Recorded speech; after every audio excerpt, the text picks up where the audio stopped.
Hi there, Stitchy friends. It's Helen from Hugs and Kisses down in Hobart, Tasmania. Just dropping in to show you one of my recent projects, a little bit more about it. You may have seen it and not really known what it was, so sometimes it's a little hard to see just from a couple of photos on the website. So this one is called Beatrice's Boîte. I'm not really even sure how to say that, but it's French for a little vessel. Okay, so if you're French, you tell me how I should have pronounced that, because I'm not really sure.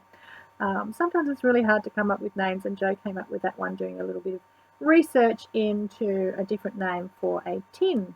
Now, it was made over a beetroot tin, and or a tuna tin or a salmon tin, that size of tin. It's about that high, and it's the same diameter as like the two fruits and peaches and things like that, the larger tins, but it's only half the size. So its working title was beetroot, and we decided that it was really probably a bit pretty to call it beetroot.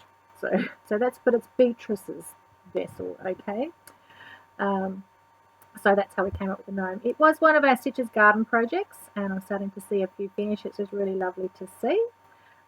It's got some little mini Dresdens on here, pointed Dresdens, and you just trace those onto applique paper, which we include in the pattern, and then an applique paper circle there. So they're just very little tiny ones. They're only about an inch long, so they're just sweet little dainty tiny ones. And you've got this little buzzing bee here that's buzzing around there. Okay, a lace zipper, so there's no inserting of zips, and that opens up into your little vessel. Now the inside of the lid here is stuffed so that you can use that as a pin cushion. You can use the top as well, obviously, that's a pin cushion as well. But sometimes it's good to keep your needles and things like that on the inside as well, and pins there as well. And then maybe just the threads you're using for a project, or your binding clips. If you've got pin clips or something like that, you can use your binding clips. It's just a tin to store something that you know is in there and you're not going to lose it. You can store a million things in there, your earrings, necklaces, jewellery, whatever you like. You can store anything in there, but it's just a cute little storage tin made over that beetroot tin.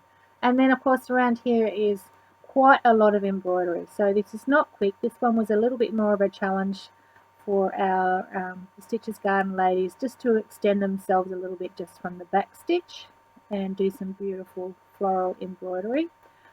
I used all of my favourite Presentia 16 pearl threads, and they're all included in the thread kit.